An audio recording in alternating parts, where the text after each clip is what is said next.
Ray spoke highly of you. Oh, we've lied about each other for years. We were organizing some people. We were still in the Army to go down to photograph stuff relative to the trials in Nuremberg that were just preparing. And he and I and several other military personnel were delegated, spelled ordered, into a little group to go down there and do it. Ray and I were the only ones who were there for the entire trial from preparation to conclusion. The other GIs were shipped home or wanted to go home somewhere at various times during it. And Ray and I both got discharged over there in Erlangen, Germany, and decided to stay on for a while and earn decent money. When you're there every day, it's like a guy in the government money printing office. How do they expect me to print $5 million every day? Right. You see the same faces. There is not a lot of violent action going on in courtrooms. It's verbal action. It's legal battle of brains between attorneys. And of course, in a four-way operation like that, it's 4 languages and 4 types of attorneys. The Russians were very reserved, as though they didn't want to do a lot of this stuff, in my opinion. Just take the buggers out and hang them. Mm-hmm. And the British, and the 2 Americans were of kind of the same mind. We have to do this in a totally legal and fair manner because the world is watching, and this is the first time. I was just telling Ray, as the justices were filing out of the courtroom, they paused for a minute in the little corner, which was one of our photographic positions. And he was talking what I thought was pretty damn fluent French with the 2 French justices, and that kind of surprised me. We were quartered in the castle of the Eberhard Faber family in Stein, which was the IMT press camp. Oh, okay. No, he did not. And it was maybe 10 kilometers out of town. It was the old traditional castle called Schloss Faber. We had a nice route there. We had German telephone line, American telephone line, our desk, kind of a little office away from downtown. And to go downtown and fraternize in the Grand Hotel. We didn't need to. We fraternized with the Russian photographic people in the press camp and the Americans. And we were enlisted men, so we had our own mess hall. One of the interesting things that resulted was Dr. Otto Stahmer. The one interesting thing about Stahmer was that he came into our place and he said the field marshal would like to have some pictures of his wife and daughter, Emma and Etta. Mm-hmm. And of course, they are somewhat in hiding. He said, could I get some help from you? What do you want here? Don't draw. And he says, if I arrange for you to go to where they are, would you take some pictures of them and make some prints for me to show to and to give to the Reichsmarschall? And we said it as immediately as we could, of course. So he did that. And we went down to a secluded little chalet down south of Munich. One beautiful day, and Mrs. Goering was very gracious, and the daughter was very shy, and we took a bunch of pictures of them and brought them back.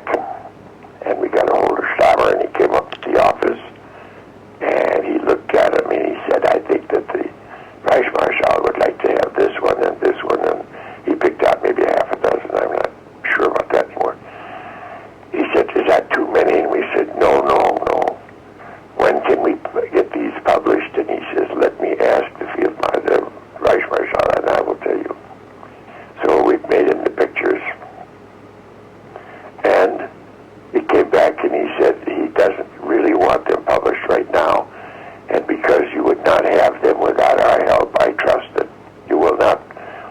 out for publication yet, which we didn't.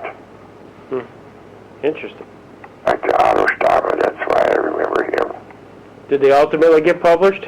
Yeah, it took quite a while, but we kept our word. We had 4x5 cameras for the most part. Speed graphics with one lens. And we saw the need for telephoto lenses that would reach across the court room and make fairly decent close-ups of just a couple of people, like at the prosecution stand and the witness stand and whatnot. So I kind of arranged that Ray and I each got what we needed for that, which were our own lenses. But we didn't get in speaking contact with the defendants because they were very carefully controlled, as you've seen in movies and pictures and whatnot. Right. The only real guy who did that was Captain Gilbert, who was the court shrink, and he was standing with the defendants and talking with them in German all the time, or whenever they wished to, he was ready. The only people that I got to talk to with any fair length and breadth were the protected witnesses. I met a guy named Naujocks. Does that ring a bell? No, that doesn't, no.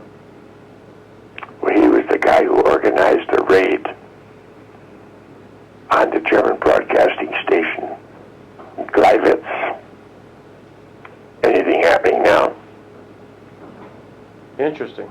And that was the focal point of Hitler's reaction to attacking Poland, saying the Polish have broken the peace by raiding our radio station in Gleiwitz on the German side and shooting up some people, and we are going to counterattack. Well, it was all a fake. They dressed up a bunch of Polish dead people in Polish uniforms and shot them and brought them over there to make them look like the Germans killed them in defense of the radio station. Just a whole bunch of crap. But he was an interesting guy. And I didn't realize his historical significance till after the war. His name was Heinrich Hoffmann. Yes, of course. The photographer for Hitler. Office was across the hall, more or less, from ours. And I would visit him rather periodically, maybe once or twice a week, sorting out his negative files and his pictures. And I'd bring him stuff from the PX. So we took one of those out into the exercise yard. And the one shot that they liked didn't show the faces particularly, but it was on the sidewalk that ran around this little garden exercising yard. And many of the German prisoners still had their nice leather boots. They were walking around in step, 2 and 3 at a time, and that's all was on the screen. There's those shiny boots going by. Wow, that's terrific. And were you able just to pretty much go at any assigned station you wanted? We worked that out between ourselves. Right. The one that was nearest to the Justice Bank, or bench, that could only hold about 2 people. Right. And then there were the rooms around the second floor. You could go in any of the rooms that were empty. And then they had the projection booth, which if you sat in the Justice bench, it was above your left shoulder in the corner, and that had a bunch of windows for both cameras and or projectors. And as many as you could fit in there comfortably, you could go up there.